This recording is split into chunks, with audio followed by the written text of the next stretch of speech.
ચાલો નમસ્કાર વિદ્યાર્થી મિત્રો, હું દિલીપભાઈ ચાવડા આપ સર્વેનું ફરી હાર્દિક સ્વાગત કરું છું. આપણે ધોરણ 12ની અંદર એકમ નંબર 6 તત્વોના અલગીકરણના સામાન્ય સિદ્ધાંત અને પ્રક્રમોમાં હવે કયા પ્રકારની એપ્લિકેશન, અત્યાર સુધી જે ધાતુ કર્મ વિધિ છે એમનો અભ્યાસ કર્યો કે એમાં 3 તબક્કામાં કોઈ પણ ધાતુ છે એમનું નિષ્કર્ષણ છે એ શક્ય બને, તો એનું સ્ટેપ બાય સ્ટેપ આપણે સમજણ મેળવવાનો પ્રયત્ન કર્યો. પહેલા તબક્કાની અંદર છે આપણે ધાતુ છે એમનું સૌપ્રથમ સંકેન્દ્રણ કરશું, એટલે કે ધાતુ છે એનો કાચી ધાતુનો મોટા ભાગનો જથ્થો છે એ વધુમાં વધુ પ્રાપ્ત થાય એ તબક્કો એટલે ધાતુનું સંકેન્દ્રણ.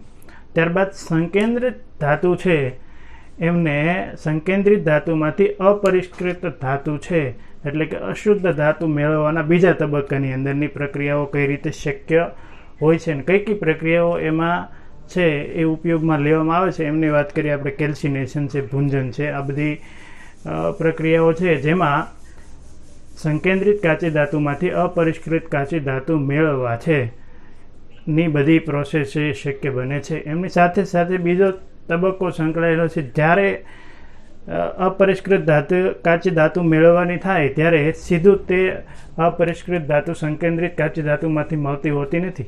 આપણે જાણીએ છીએ 2 તબક્કાની અંદર પ્રક્રિયા શક્ય બને. સૌપ્રથમ સંકેન્દ્રિત કાચી ધાતુ છે એમનું કોઈ પણ સ્વરૂપ હોય એમને ઓક્સાઇડ સ્વરૂપમાં ફેરવશું અને ઓક્સાઇડ સ્વરૂપ જે ધાતુનું મળશે, ધાતુ ઓક્સાઇડ સ્વરૂપ, એ ધાતુ ઓક્સાઇડ સ્વરૂપને યોગ્ય રિડક્શન કરતાનો ઉપયોગ કરી અને રિડક્શન પ્રક્રિયાના અંતે ધાતુ ઓક્સાઇડમાંથી ધાતુ મેળવશું. એ જે ધાતુ મળે છે એ ધાતુ એટલે જ આપણી અપરિષ્કૃત ધાતુ અથવા તો એમને અશુદ્ધ ધાતુ તરીકે ઓળખવામાં આવે છે. એટલે કે ધાતુ કર્મ વિધિના બીજા તબક્કામાં જે ધાતુ આપણને મળે છે એ ધાતુ શુદ્ધ હોતી નથી, એટલે કે એમાં પણ કેટલીક અન્ય ધાતુઓની અશુદ્ધિઓ છે એ મિશ્ર થયેલી હોય છે. તો એ અશુદ્ધ ધાતુ છે એમને શુદ્ધ કરવાનો ધાતુ કર્મ વિધિનો ત્રીજો તબક્કો, જેને ધાતુનું શુદ્ધિકરણ કહેવામાં આવે છે. આમ કરી ટોટલ 3 તબક્કાની અંદર ધાતુ કર્મ વિધિ શક્ય બને છે. તો આપણે પહેલી બાબત ભણ્યા અને એમાં ભણ્યા આયર્ન ઓક્સાઇડમાંથી આયર્નનું નિષ્કર્ષણ, બરાબર છે. વાત ભઠ્ઠીની અંદર જુદી જુદી તાપમાને થતી જુદી જુદી પ્રક્રિયાઓ છે, એમના આધારે આયર્નનો ઓક્સાઇડ મેળવ્યો અને આયર્ન ઓક્સાઇડનું યોગ્ય રિડક્શન કરતા પદાર્થ કોકની મદદથી છે રિડક્શન દ્વારા આયર્ન ઓક્સાઇડમાંથી આપણે આયર્ન મેળવ્યું. તો ત્યાં પણ શરૂઆતની પ્રાથમિક અશુદ્ધિઓ છે એ આપણે ભૂંજન તબક્કા દ્વારા છે એ દૂર કરી અથવા તો ભૂંજન પ્રક્રિયા કરી અને દૂર કરી. ત્યાર પછી જે આપણને સંકેન્દ્રિત કાચી ધાતુ મળે છે એ સંકેન્દ્રિત કાચી ધાતુ છે એમને વાત ભઠ્ઠીની અંદર પ્રોસેસ કરવામાં આવે છે, બરાબર છે. ઉપરથી કોક છે, કેલ્શિયમ કાર્બોનેટ છે અને આયર્નની અયસ્ક એમનું મિશ્રણને વાત ભઠ્ઠીના ઉપરના ભાગથી દાખલ કરવામાં આવે છે. નીચેથી કોલસાનું દહન થતું હોય છે અને ગરમ હવા ફૂંકવામાં આવે છે, જેના કારણે હવા પૈકીનો ઓક્સિજન વાયુ છે એ આયર્ન ઓક્સાઇડ અને અન્ય જે પદાર્થો છે એમની સાથે પ્રક્રિયા કરે છે. પ્રક્રિયાના અંતે આયર્ન ઓક્સાઇડ સાથે કોક રિડક્શન કરતા પદાર્થ એટલે કે કાર્બન વડે એમનું રિડક્શન થઈ અને આયર્ન મળે છે. વાત ભઠ્ઠીની અંદર થતી આ પ્રક્રિયાને આપણે સરસ રીતે સમજ્યા. ત્યાર પછી આપણે કાચું લોખંડ કોને કહેવું, ભરતર લોખંડ કોને કહેવું અને ઘડતર લોખંડ કોને કહેવું એમની પણ સમજણ મેળવી. તો આ ધાતુ કર્મ વિધિ દ્વારા આયર્ન ઓક્સાઇડમાંથી આયર્ન ધાતુ મેળવવાની પ્રક્રિયા આપણે વિગતવાર સમજાય. એ જ રીતે આજે આપણે ધાતુ કર્મ વિધિ દ્વારા એમની બીજી એપ્લિકેશન એટલે કે અન્ય એક ખનિજનું નિષ્કર્ષણ છે આજે જોવા જઈ રહ્યા છીએ અને એ છે કોપર. તો જોઈએ આજે જે આપણે ભણવાનો છે એ મુદ્દો છે કોપર ઓક્સાઇડમાંથી આપણે અનુપ્રયોગો ભણી રહ્યા છીએ, એપ્લિકેશન બધી. તો કોપર ઓક્સાઇડમાંથી કોપરનું નિષ્કર્ષણ આપણે જોવું છે. એટલે કે કોપર ઓક્સાઇડમાંથી કોપર કઈ રીતે મળે છે એ પ્રક્રિયાને આપણે અહીંયા ધાતુ કર્મ વિધિ દ્વારા એમના સિદ્ધાંતો દ્વારા સમજવાનો પ્રયત્ન કરશું. તો સૌપ્રથમ આપણે જોઈએ કે એલિઘામ નામના વૈજ્ઞાનિકે ડેલ્ટા જી પ્રમાણિત વિરુદ્ધ તાપમાનનો આલેખ દોર્યો. એ આલેખમાં આપણે શોર્ટ આકૃતિ દોરીએ તો વાય અક્ષ ઉપર આપણે ડેલ્ટા જી પ્રમાણિત લઈશું અને તાપમાન એક્સ અક્ષ ઉપર લઈશું. તો સૌથી ઉપરના ભાગમાં આવશે કોપર ઓક્સાઇડની રેખા. કોપર ઓક્સાઇડની રેખા સૌથી ઉપરના ભાગમાં આવશે. એમને કંઈક આ રીતે છેદતી રેખા આવશે કે જેમાં કાર્બનમાંથી કાર્બન મોનોક્સાઇડ બન્યો હોય, કાર્બન રિડક્શન કરતા વડે કાર્બન મોનોક્સાઇડ બન્યો હોય. અને એક રેખા કંઈક આ રીતે મળે છે, બરાબર છે. અને એ રેખા હોય છે કાર્બનમાંથી કાર્બન ડાયોક્સાઇડ બનવાની પ્રક્રિયા માટેની રેખા. તો ઇન શોર્ટ એવું કહી શકાય કે આ બિંદુથી લઈ અને ઉપરના તાપમાને, આ બિંદુથી લઈ અને ઉપરના કોઈ પણ તાપમાનના મૂલ્ય માટે આ જે કોપર છે, કોપર ઓક્સાઇડ, જેને ક્યુપ્રસ ઓક્સાઇડ પણ કહેવામાં આવે, એમનું રિડક્શન કાર્બન વડે થઈ શકે છે. એમનું રિડક્શન કોના વડે થઈ શકે છે? કાર્બન વડે શક્ય છે. કયા તાપમાનથી? તો કે આ બિંદુથી ઉપરના તાપમાનના કોઈ પણ મૂલ્ય સાથે. એ તાપમાન કયું હોઈ શકે? તો કે 500 થી 600 કેલ્વિન સુધીનું તાપમાન આ પ્રક્રિયા માટે, આ રિડક્શન પ્રક્રિયા માટે વધારે પ્રિફર કરવામાં આવે છે. કેમ? તો કે તમે જુઓ ને તો અહીંયા આ જે કોપર ઓક્સાઇડનો આપણે આલેખ દોર્યો, એનાથી નીચેના ભાગમાં આ રિડક્શન કરતાનો આલેખ જોવા મળે છે. નીચેના ભાગમાં તમે જોઈ શકો છો. અને નીચેના ભાગમાં જ્યારે આલેખ જોવા મળે ત્યારે હું તમે એલિઘામ આલેખની સમજણ જે કંઈ પ્રાપ્ત કરી એમના સાર રૂપે કહી શકીએ કે જ્યારે કોઈ પણ ધાતુ ઓક્સાઇડથી નીચેની રેખા અથવા તો નીચેના ભાગમાં કોઈ રિડક્શન કરતા પદાર્થની રેખા જોવા મળે તો એ ધાતુ ઓક્સાઇડનું રિડક્શન કરી શકે. તો અહીંયા આપણે એવું કહી શકીએ કે ક્યુપ્રસ ઓક્સાઇડ છે, ક્યુપ્રસ ઓક્સાઇડનું કાર્બન કે જે કાર્બન મોનોક્સાઇડમાં પરિણમે છે એના વડે, અથવા તો કાર્બન કે જે કાર્બન ડાયોક્સાઇડમાં પરિણમે છે એ બંને વડે 500 થી 600 કેલ્વિન ની આજુબાજુ ના તાપમાને રિડક્શન શક્ય છે. આ ઉષ્માગતિકીય સિદ્ધાંતના આધારે આપણે આ વાત સમજ્યા કે ભાઈ કોપર ઓક્સાઇડનો આલેખ ઉપરના ભાગમાં હોય અને એમના રિડક્શન કરતા છે આ બંને, એમનો આલેખ અહીંથી નીચેના ભાગમાં હોય તો કાર્બન વડે કોપર ઓક્સાઇડનું ક્યુપ્રસ ઓક્સાઇડનું રિડક્શન શક્ય બનશે. તાપમાન 500 થી 600 કેલ્વિન આજુબાજુનું હશે. ત્યાંથી આપણે આગળ વાત કરીએ તો આપણે એવું સમજ્યા કે આ જે ક્યુપ્રસ ઓક્સાઇડ છે એમનું કાર્બન વડે રિડક્શન કરવામાં આવે તો કોપર મળશે અને કાર્બન મોનોક્સાઇડ છે એમ છૂટો પડશે. અહીં કાર્બન ઓક્સિજન, કાર્બન મોનોક્સાઇડ છૂટો પડશે. તો આ રીતે એમનું રિડક્શન થતું હશે. આ રીતે આપણને અહીંયા શું મળતું હશે? તો કે આ રીતે આપણને અહીંયા આ જે કોપર છે એ મળે. કોપર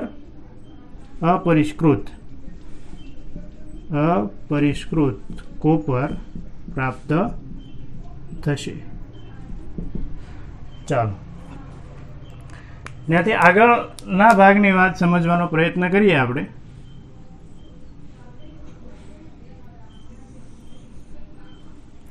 તો થોડી ડિટેલમાં વાત કરીએ તો અહીંયા કોપર અયસ્ક સાથે, કોપરની કાચી ધાતુ સાથે બીજી અયસ્ક પણ જોડાયેલી છે. કઈ અયસ્ક? તો કે આયર્નની અયસ્ક. અયસ્ક એટલે કાચી ધાતુ. આયર્નની કાચી ધાતુ પણ જોડાયેલી છે. અને આ ઉપરાંત કોપર અયસ્ક સાથે આયર્નની અયસ્ક અને બીજી પણ કાચી ધાતુઓ જોડાયેલી હશે, બરાબર છે. ઉપરાંત સલ્ફર યુક્ત અયસ્ક પણ છે એ જોડાયેલી હશે. એટલે આ બધાનું મિશ્રણ હશે. એકલી છે એ કોપરની અયસ્ક હશે ને એમની સાથે આ બધી કાચી ધાતુઓ છે એ જોડાયેલી હશે. તો એમને આપણે દૂર કરવી પડે. અંતે આપણે ફક્ત કોપર છે એમનું જ સ્વરૂપ મળે એવો પ્રયત્ન કરવાનો રહેશે. તો આપણે આયર્નને અયસ્ક કઈ રીતે દૂર કરશું એમની વાત કરશું. સલ્ફરયુક્ત અયસ્ક કઈ રીતે દૂર કરશું એમની પણ વાત કરશું. તો સૌપ્રથમ સલ્ફરયુક્ત અયસ્ક કઈ રીતે દૂર થાય. હું તમે જાણીએ છીએ કે કોઈ પણ સલ્ફરયુક્ત અયસ્ક હોય તો એની ભુંજન પ્રક્રિયા કરવામાં આવે. ઉપરથી સલ્ફરયુક્ત અયસ્ક એટલે કાચી ધાતુ ઉમેરવામાં આવે. ભુંજનની આકૃતિ તેમાં નજર સામે તમે જો લાવો તો ઉપરથી સલ્ફરયુક્ત કાચી ધાતુને નીચેથી ગરમ હવા ફૂંકવામાં આવે તો બંને વચ્ચે પ્રક્રિયા થશે. સલ્ફરયુક્ત કાચી ધાતુઓનું ઓક્સાઇડ સ્વરૂપ પ્રાપ્ત થશે ને સાથે સાથે સલ્ફર ડાયોક્સાઇડ છે એ મુક્ત થતો હોય છે. એ સલ્ફર ડાયોક્સાઇડનો ફરી પાછો આપણે સલ્ફ્યુરિક એસિડના ઉત્પાદનમાં ઉપયોગ કરી શકીએ છીએ. આ બધી વાતો કદાચ તમે અત્યારે તાજી કરી રહ્યા હશો. તો ચાલો તો એ જ પ્રક્રિયા સાથે આપણે અહીંયા લખીએ કે સલ્ફરયુક્ત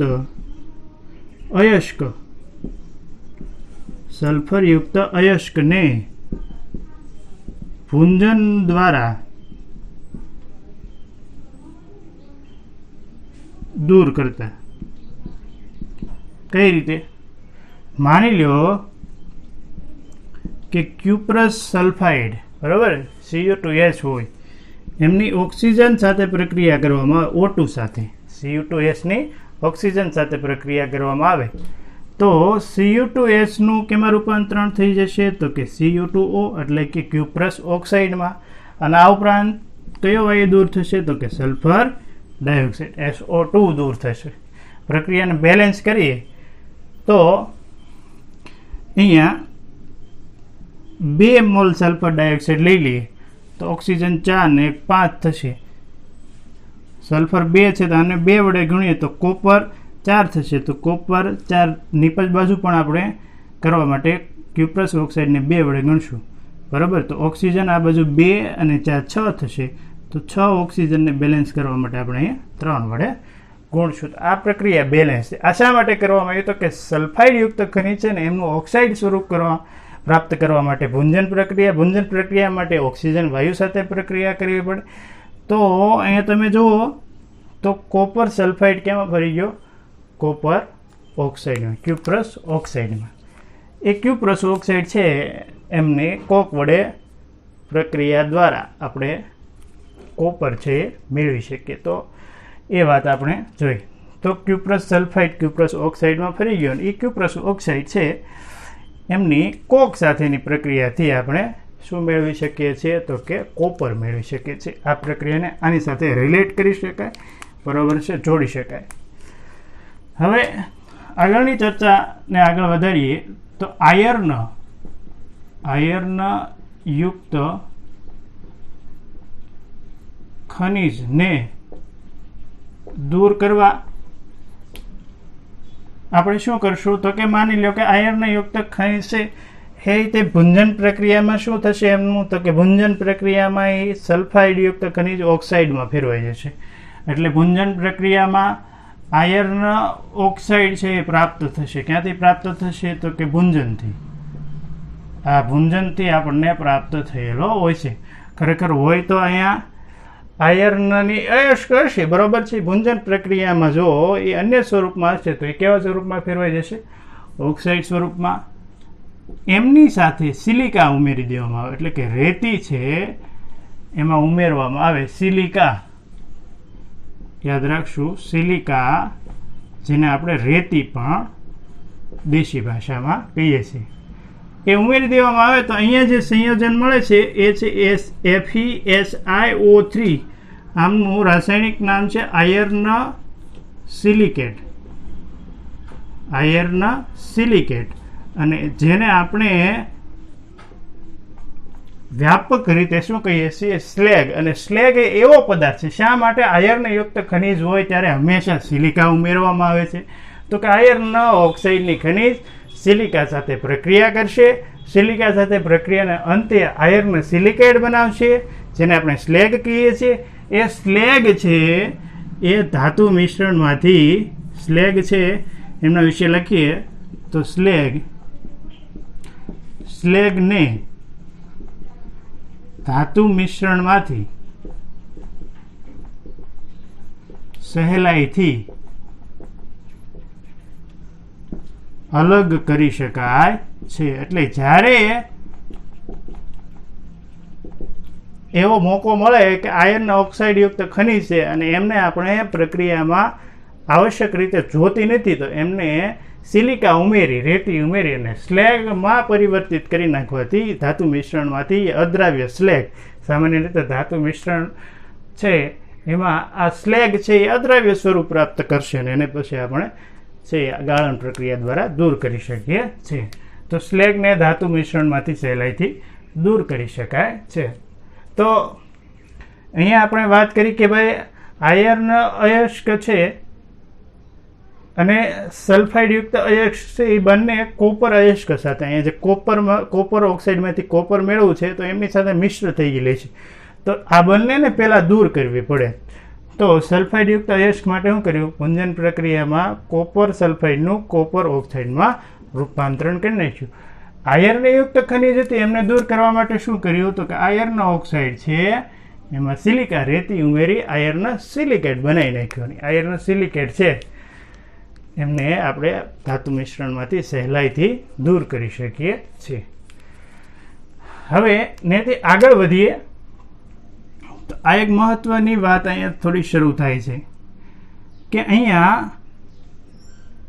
જ્યારે તમે આ ક્યુપ્રસ ઓક્સાઇડમાંથી કોપર મેળવવાનો પ્રયત્ન કરો છો એ દરમિયાન અહીંયા મેટે પણ ઉત્પન્ન થાય છે, મેટે મળે છે. મેટે એટલે તમે બધા જાણતા હશો કે જેમાં ક્યુપ્રસ સલ્ફાઇડ અને આયર્ન સલ્ફાઇડનું મિશ્રણ હોય છે. એમને શું કહીએ છીએ આપણે? મેટે. કઈ પ્રક્રિયા દરમિયાન મળે સાહેબ? તો કે ક્યુપ્રસ ઓક્સાઇડમાંથી કોપર મેળવીએ છીએ. કોપર મેળવવાની પ્રક્રિયા દરમિયાન સાથે સાથે આપણને શું મળશે? તો કે મેટે મળશે. મેટે એટલે શું? કોપર સલ્ફાઇડ, ક્યુપ્રસ સલ્ફાઇડ અને આયર્ન સલ્ફાઇડનું મિશ્રણ. તો એ મેટેને એક ખાસ પ્રકારના પાત્રની અંદર કન્વર્ટર અથવા તો એને કહેવાય પરાવર્તક પાત્રમાં છે એ ઉમેરવામાં આવે છે. પરાવર્તક પ્રકારના પાત્રની અંદર એને ઉમેરવામાં આવે છે.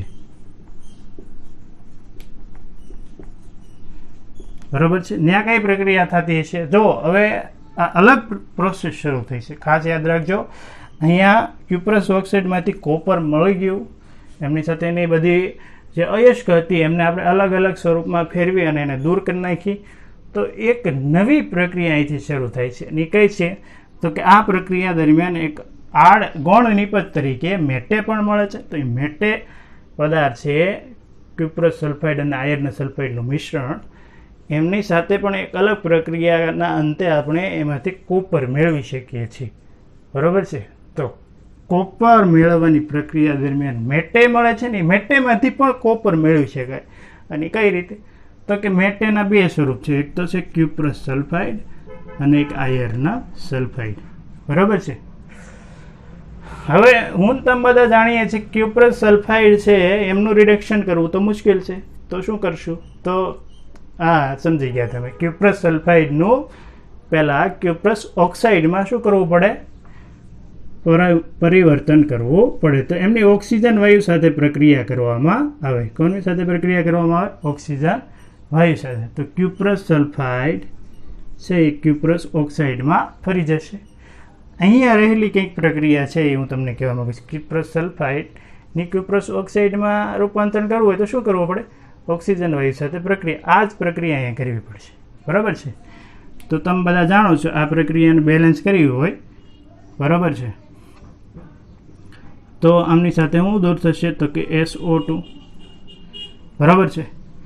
આમના 2 મોલ લેશું અને અહીંયા 3 મોલ લેશું તો અહીંયા 2 મોલ આપણને ક્યુપ્રસ ઓક્સાઇડ મળશે. ક્લિયર છે? બરાબર.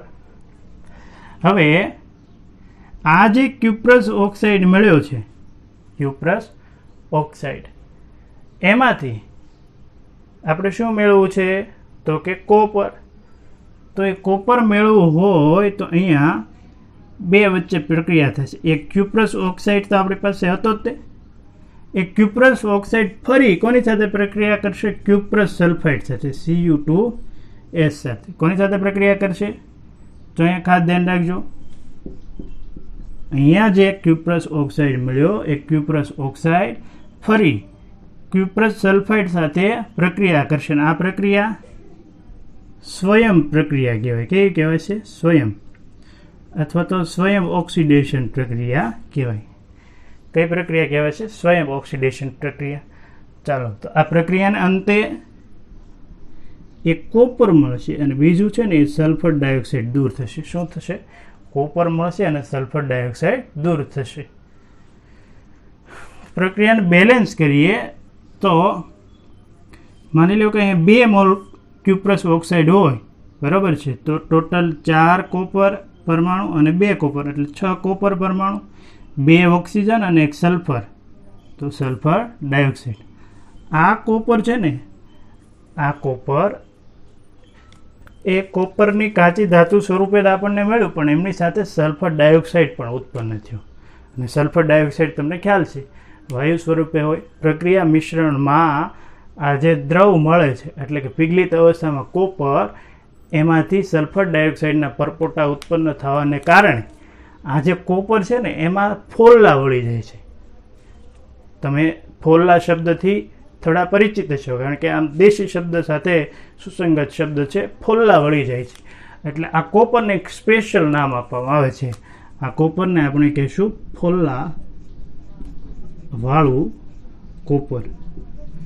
શા માટે ફોલ્લા વળી જાય છે? તો કે સલ્ફર ડાયોક્સાઇડ વાયુ ઉત્પન્ન થાય છે. એ સલ્ફર ડાયોક્સાઇડ વાયુ ઉત્પન્ન થવાને કારણે એને પરપોટા વળે છે, એમને ફોલ્લા શબ્દથી. અને પરપોટાને કારણે જે આ કોપર મળે છે ને એમાં ફોલ્લા ઉત્પન્ન થાય છે, એટલે જ એમને ફોલ્લાવાળું કોપર તરીકે અહીંયા ઓળખાવ્યો છે. તો આ એક ભાગ થયો, બરાબર છે, આ એક ભાગ થયો કે ભાઈ મેટે છે, મેટે 2 પદાર્થોનું મિશ્રણ છે, ક્યુપ્રસ સલ્ફાઇડ અને આયર્ન સલ્ફાઇડ. તો ક્યુપ્રસ સલ્ફાઇડ ઓક્સિજન સાથે પ્રક્રિયા કરી ક્યુપ્રસ ઓક્સાઇડમાં ફેરવશે. એ ક્યુપ્રસ ઓક્સાઇડ ફરી કોની સાથે પ્રક્રિયા કરશે? ક્યુપ્રસ સલ્ફાઇડ સાથે. આની બંને વચ્ચે સ્વયં ઓક્સિડેશન થશે અને એ પ્રક્રિયાના અંતે કોપર મળશે. એ કોપરમાંથી સલ્ફર ડાયોક્સાઇડના પરપોટા ઉત્પન્ન થતા હોવાને કારણે કોપરને આપણે ફોલ્લાવાળું કોપર કહીશું. તો બીજો ભાગ છે આયર્ન સલ્ફાઇડ. સાહેબ, આયર્ન સલ્ફાઇડ હોય અને એ પદાર્થને આ મિશ્રણમાંથી દૂર કરવો હોય તો હવે તમે આ ગણિતના સિદ્ધાંતો જેમાં લોજિક લગાડી શકો કે સાહેબ આયર્ન સલ્ફાઇડ છે, એમને આયર્ન ઓક્સાઇડમાં ફેરવી નાખો. આયર્ન ઓક્સાઇડ મળે એટલે એમને પછી સિલિકા ઉમેરી અને સ્લેગમાં ફેરવી નાખો, અને સ્લેગ અદ્રાવ્ય હોવાને કારણે એમને પછી આપણે પ્રક્રિયા મિશ્રણમાંથી સહેલાઈથી દૂર કરી શકીએ. તો એ જ પ્રક્રિયા આપણે કરશું. સૌપ્રથમ શું કરશું? આમની ઓક્સિજન સાથેની પ્રક્રિયા, બરાબર છે, અહીંયા 2 ઓક્સિજન સાથેની પ્રક્રિયા થશે, બરાબર. તો આયર્ન સલ્ફાઇડનું રૂપાંતરણ થશે આયર્ન ઓક્સાઇડમાં. આયર્ન સલ્ફાઇડનું રૂપાંતરણ કેમાં થશે? આયર્ન ઓક્સાઇડમાં, બરાબર છે. અને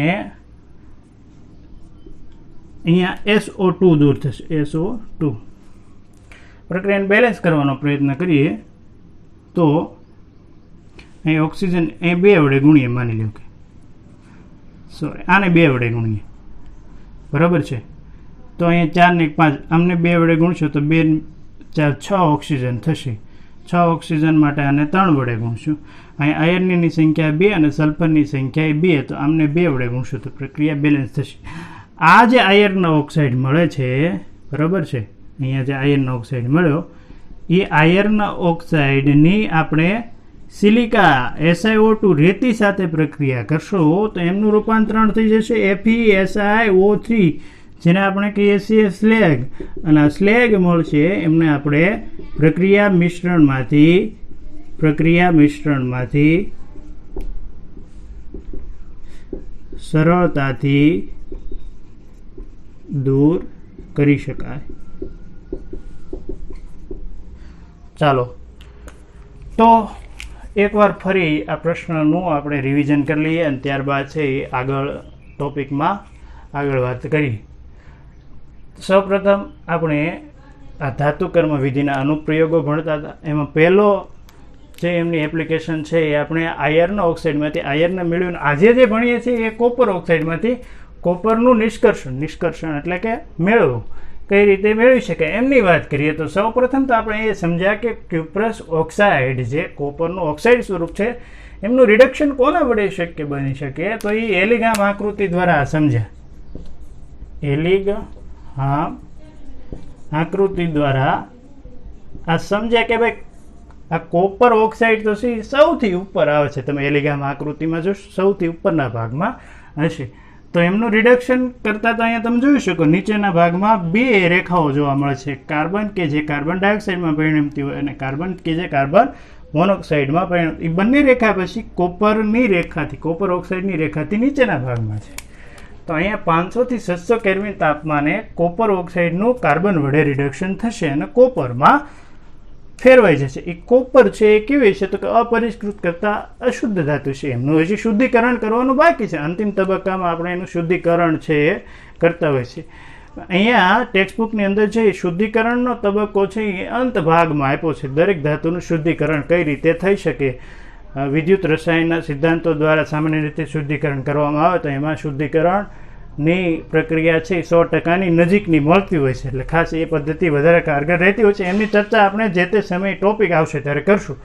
તો અહીંયા અશુદ્ધ કોપર મળ્યું આપણે. અપરિષ્કૃત કોપરનો મતલબ થશે અશુદ્ધ કોપર. હવે અહીંયા કોપરની કાચી ધાતુ સાથે આયર્નની કાચી ધાતુ સલ્ફાઇડયુક્ત કાચી ધાતુઓ જોડાયેલી હોય છે. તો બંનેને દૂર કરવામાં સલ્ફાઇડયુક્ત કાચી ધાતુને દૂર કરવા માટે કોપર સલ્ફાઇડનું કોપર ઓક્સાઇડમાં રૂપાંતર કરી નાખશું. એ કોપર ઓક્સાઇડ છે એ પાછો કાર્બન સાથે પ્રક્રિયા કરી અને કોપરમાં ફેરવાઈ જશે. એટલે એક તો અહીંયા સલ્ફાઇડયુક્ત ખનિજ દૂર થઈ ગઈ. આયર્નની ખનિજ છે એમને પહેલાં આયર્ન ઓક્સાઇડમાંથી આયર્ન ઓક્સાઇડ સિલિકા સાથે પ્રક્રિયા કરી અને સ્લેગમાં ફેરવાઈ જશે. તો અહીંયા આયર્નની ખનિજ પણ દૂર થઈ ગઈ. હવે એક અહીંયા અલગથી થોડી વાત કરી છે કે ભાઈ સાહેબ તમે અહીંયા જુઓ ને તો કોપર ઓક્સાઇડમાંથી કોપર મેળવવાની પ્રક્રિયા દરમિયાન મેટેનું પણ સર્જન થાય અથવા ઉત્પન્ન થાય છે. મેટેમાં કોપર સલ્ફાઇડ અને આયર્ન સલ્ફાઇડનું મિશ્રણ હોય છે. કન્વર્ટર કહેતા પરાવર્તક ભઠ્ઠીની અંદર છે આ મેટેને દાખલ કરવામાં આવે છે. એમાં સૌપ્રથમ કોપર સલ્ફાઇડ ને ઉપરથી દાખલ કરવામાં આવે, નીચેથી હવા ફૂંકવામાં આવે છે. કોપર સલ્ફાઇડ કોપર ઓક્સાઇડમાં ફેરવાઈ જશે અને એની સાથે સાથે કોપર ઓક્સાઇડ અને કોપર સલ્ફાઇડ ફરી પાછા એકબીજા સાથે સ્વયં ઓક્સિડેશન પ્રક્રિયા કરી અને કોપરમાં ફેરવાઈ જશે. સાથે સાથે સલ્ફર ડાયોક્સાઇડ ઉત્પન્ન થતો હોવાને કારણે આ દ્રવમાં સલ્ફર ડાયોક્સાઇડના પરપોટા ઉત્પન્ન થશે. એ પરપોટા છે એના કારણે આ કોપર છે એ ફોલ્લાવાળું બની જશે. એટલે જ આ કોપરને આપણે ફોલ્લાવાળું કોપર તરીકે ઓળખાવીએ છીએ. સાથે સાથે તમે એ જોઈ શકો છો કે આ બીજી જે મેટેના મિશ્રણમાં બીજી ખનિજ છે, બીજું જે પદાર્થ છે આયર્ન સલ્ફાઇડ, એમને પહેલાં આપણે આયર્ન ઓક્સાઇડમાં ત્યાર પછી આયર્ન ઓક્સાઇડનું સિલિકા સાથે મિશ્રણ બનાવીને સ્લેગમાં ફેરવી નાખશું. એ સ્લેગને પછી આપણે પ્રક્રિયા મિશ્રણમાંથી દૂર કરી શકીએ છીએ. તો આ થયું આયર્ન ઓક્સાઇડમાંથી આયર્ન કઈ રીતે મેળવી શકાય એમની ધાતુકર્મ વિધિના દૃષ્ટિકોણથી વિગતવાર વાતો. આ વાતોને આપણે એનસીઈઆરટીની ટેક્સ્ટબુક સાથે પણ જોવા માગીએ છીએ, જેમની ચર્ચા હવે પછી આપણી મોબાઈલની સ્ક્રીનની અંદર કરીશું. ચાલો તો મોબાઈલની સ્ક્રીન ઉપર આપણે ગયા છીએ.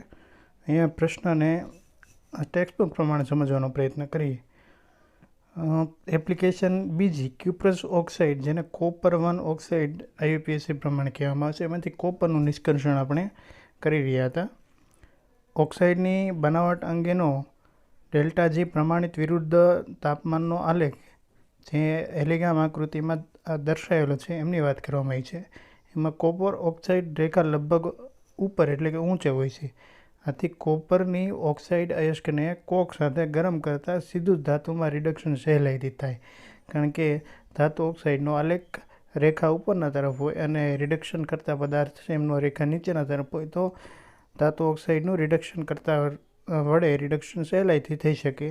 અને અહીંયા કાર્બનમાંથી કાર્બન મોનોક્સાઇડમાં રૂપાંતરણ પામતો રિડક્શન કરતાં અને કાર્બનમાંથી ડાયોક્સાઇડમાં રૂપાંતરણ પામતા રિડક્શન કરતાં બંનેની રેખા ક્યુપ્રસ ઓક્સાઇડની નીચેના ભાગમાં હોવાને કારણે બંને રિડક્શન છે એ ખૂબ જ સહેલાઈથી કરશે. બંને રેખાઓ આલેખમાં ખાસ કરીને 500થી 600 કેલ્વિન તાપમાને ઘણી જે નીચી જગ્યાએ છે. ઘણી અયસ્કો, જો આ આપણે ઉલ્લેખ કર્યો તો એમની વાત કરે છે, ઘણી અયસ્કો ખાસ કરીને સલ્ફાઇડ અને કેટલીક આયર્ન પણ ધરાવતી હોય છે. તો આ અયસ્કો કોપર ઓક્સાઇડ સાથે ભળી ગયેલી હોય છે. બરાબર છે. સલ્ફાઇડ અયસ્કનું ભૂંજન, સલ્ફાઇડ અયસ્ક એને દૂર કરવા માટે ભૂંજન કરવામાં આવે છે. ભૂંજન કરવાથી સલ્ફાઇડ અયસ્કનું કોપર ઓક્સાઇડમાં રૂપાંતરણ થઈ જશે. સલ્ફર ડાયોક્સાઇડ વાયુ ઉત્પન્ન થશે. આ જે કોપર ઓક્સાઇડ છે, બરાબર છે, એ કોપર ઓક્સાઇડ છે એમનું કાર્બન વડે, અહીંયા પ્રક્રિયામાં ભૂલ છે, ખાસ તમે નોંધજો. અહીંયા કોપર ઓક્સાઇડ વત્તા 1 મોલ કાર્બન છે એ પ્રક્રિયા કરશે તો 2 મોલ કોપર અને 1 મોલ કાર્બન ડાયોક્સાઇડ છૂટો પડશે. અહીંયા 3 વધારાના છે અને અહીંયા 2 વધારાના છે, એટલે પ્રક્રિયામાં ભૂલ છે, જેની ખાસ નોંધ લેજો. આગળ વધીએ. ખરેખર પ્રક્રમમાં અયસ્કને સિલિકા સાથે મિશ્ર કરી અને પરાવર્તની ભઠ્ઠીમાં ગરમ કરવામાં આવે છે. આ જે કોપરની અયસ્ક છે એમને સિલિકા સાથે મિશ્ર કરવામાં આવે છે. શા માટે? તો કે એમાં આયર્નયુક્ત ખનિજ રહેલી હોય છે અને એને દૂર કરવો છે. તો આયર્ન ઓક્સાઇડનું સિલિકા સાથેની પ્રક્રિયાથી સ્લેગની અંદર, એટલે કે આયર્ન સિલિકેટમાં રૂપાંતરણ થઈ શકે. એટલા માટે આ પ્રક્રમમાં અયસ્કને સિલિકા સાથે મિશ્ર કરી અને પરાવર્તની ભઠ્ઠીમાં ગરમ કરવામાં આવે છે. ભઠ્ઠીમાં આયર્ન ઓક્સાઇડ છે એ આયર્ન સિલિકેટના સ્વરૂપમાં ફેરવાઈ જાય છે, એટલે કે સ્લેગ તરીકે બને છે. અને ભઠ્ઠીમાં સાથે સાથે બીજી નિપજ પણ બનશે, જેને આપણે કોપર મેટે કહીએ છીએ. કોપરમાંથી મળતી આ એક પ્રકારની મિશ્રણયુક્ત નિપજ, જેને મેટે કહેવામાં આવે છે. મેટેના સ્વરૂપમાં કોપર બને છે. અહીંયા તમે જોઈ શકો છો ક્યુપ્રસ સલ્ફાઇડ અને આયર્ન સલ્ફાઇડ છે એમનું મિશ્રણને કોપર મેટે કહેવામાં આવે છે. અહીંયા આયર્ન ઓક્સાઇડયુક્ત ખનિજ છે એ અહીંયા ભઠ્ઠીની અંદર સિલિકા રેતી સાથે પ્રક્રિયા કરશે અને સ્લેગ બનાવશે.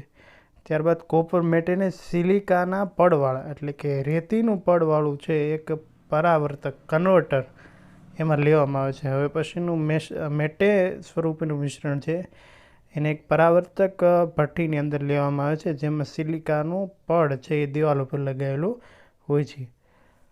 થોડીક સિલિકા પણ ઉમેરવામાં આવે છે. મેટેની સાથે સાથે સિલિકા પણ ઉમેરવામાં આવે છે. એનું કારણ એ તમે સમજાશો કે મેટેમાં આયર્ન સલ્ફાઇડ છે એ સલ્ફાઇડને ઓક્સાઇડમાં ફેરવી અને રેતી સાથે પ્રક્રિયા કરી અને સ્લેગ બનાવી શકે. એટલા માટે એમાં સિલિકા ઉમેરવામાં આવે છે. અને ગરમ હવાનો વાત ફૂંકવામાં આવે છે. ગરમ હવા નીચેથી ફૂંકવામાં આવે છે, જેથી બાકી રહેલા આયર્ન સલ્ફાઇડનું આયર્ન ઓક્સાઇડમાં રૂપાંતરણ થશે. જો સિલિકા શા માટે ઉમેરવામાં આવી એનો ખ્યાલ અહીંયા. આયર્ન સલ્ફાઇડ આયર્ન ઓક્સાઇડમાં રૂપાંતરણ થશે. અહીંયા તમે એ પ્રક્રિયા જોઈ શકો છો. આયર્ન સલ્ફાઇડ આયર્ન ઓક્સાઇડમાં. આ આયર્ન ઓક્સાઇડ છે એ હવે પછીના તબક્કામાં રેતી સાથે, એટલે કે સિલિકા સાથે પ્રક્રિયા કરીને સ્લેગ બનાવશે, જેને મિશ્રણમાંથી દૂર કરી શકાય. એટલા માટે પરાવર્તક ભઠ્ઠીની અંદર આ કોપર મેટેના મિશ્રણ સાથે સિલિકા રેતી ઉમેરવામાં આવે છે. અને ક્યુપ્રસ સલ્ફાઇડનું Cu2O માં, જો અહીંયા ભૂલ છે, અહીંયા ખાસ ધ્યાન રાખશું આપણે. અહીંયા ક્યુપ્રસ ઓક્સાઇડ એટલે Cu2O કોપર ધાતુમાં પરાવર્તન થાય છે, તો પરિવર્તન થાય છે. આ બંને એકબીજા સાથે પ્રક્રિયા કરે છે ત્યારે એમાંથી કોપર બને છે. ખાસ અહીંયા તમે પ્રક્રિયામાં જુઓ તો ખ્યાલ આવશે કે આ જે કોપર સલ્ફાઇડ છે એ સૌપ્રથમ ઓક્સિજન સાથે પ્રક્રિયા કરશે. ગરમ હવા ઉમેરેલી હોય તો એમાં ઓક્સિજન સાથે કોપર સલ્ફાઇડ પ્રક્રિયા કરશે, તો ક્યુપ્રસ સલ્ફાઇડ પ્રક્રિયા કરશે તો એ ક્યુપ્રસ ઓક્સાઇડમાં ફેરવી છે. એ ક્યુપ્રસ ઓક્સાઇડ અને મૂળ પદાર્થ ક્યુપ્રસ સલ્ફાઇડ એ બંને એકબીજા સાથે અહીંયા તમે જોઈ શકો છો પ્રક્રિયા કરે છે અને પ્રક્રિયાને અંતે તમે અહીંયા જોશો તો જે કોપર મળશે, આ પ્રક્રિયામાં તમે જુઓ તો કોપર મળે છે. આ કોપર છે, એ કોપર વાસ્તવિક કોપરની પ્લેટ્સ અથવા તો કોપરના સ્વરૂપથી થોડું જુદું હશે. કેમ? તો કે સાથે સાથે કયો વાયુ ઉત્પન્ન થતો જોવા મળે છે? તો કે અહીંયા સલ્ફર ડાયોક્સાઇડ વાયુ ઉત્પન્ન થતો જોવા મળે છે. ઘન સ્વરૂપમાં મળેલા કોપર પર ફોલ્લા શું આવી જાય છે? ફોલ્લા દેખાય છે, જે સલ્ફર ડાયોક્સાઇડના ઉત્પન્ન થવાના કારણે હોય છે. અને તેથી આ જે કોપર છે એને કેવું કોપર કહેવામાં આવે છે? ફોલ્લાવાળું કોપર કહેવામાં આવે છે. તો આ થઈ કોપર ઓક્સાઇડ અથવા તો કોપર 1 ઓક્સાઇડમાંથી કોપરના નિષ્કર્ષણની પદ્ધતિની વાત.